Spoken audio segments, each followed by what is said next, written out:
If you've ordered Chipotle recently and felt like the total at checkout jumped more than you expected, you're not imagining it. A meal that used to feel like a relatively affordable fast casual option can now land closer to what people used to associate with sit-down pricing. So what actually changed? The biggest factor is food costs. Chipotle has built its brand around higher quality ingredients, things like responsibly sourced meats, fresh produce, and real cooking in store rather than prepackaged food. Over the past few years, the cost of many of those ingredients has gone up significantly. Beef, chicken, dairy, and avocados have all seen price increases at different points, and those increases don't always move together. When key ingredients get more expensive, restaurants have to decide whether to absorb the cost or pass some of it along. Chipotle has chosen to pass along part of that increase through menu price adjustments. Labor is another major piece of the puzzle.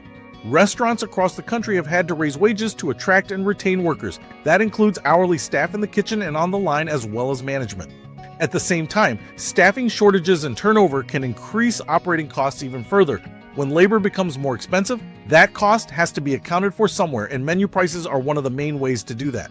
There's also the cost of running the business itself. Rent, utilities, packaging, and transportation have all increased. Even something as simple as takeout containers or delivery logistics costs more than it used to. Chipotle has invested heavily in digital ordering, mobile pickup lanes, and delivery infrastructure, and those systems come with ongoing costs that get built into the pricing structure.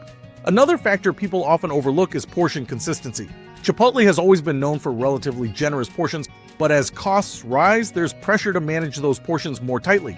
That's why some customers feel like they're paying more while getting slightly less, even if official portion sizes haven't changed dramatically. Small adjustments at scale can make a noticeable difference. There's also a demand component.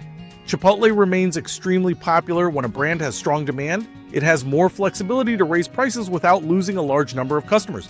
In simple terms, if people keep coming back, the company has room to adjust pricing in response to rising costs. So when you combine higher ingredient costs, increased wages, rising operational expenses, tighter portion control, and strong customer demand, you get the pricing environment people are seeing today. What most people start looking into next after asking this question is how Chipotle compares to other fast casual options now, whether certain menu items offer better value than others, and how much prices have actually changed over time compared to inflation.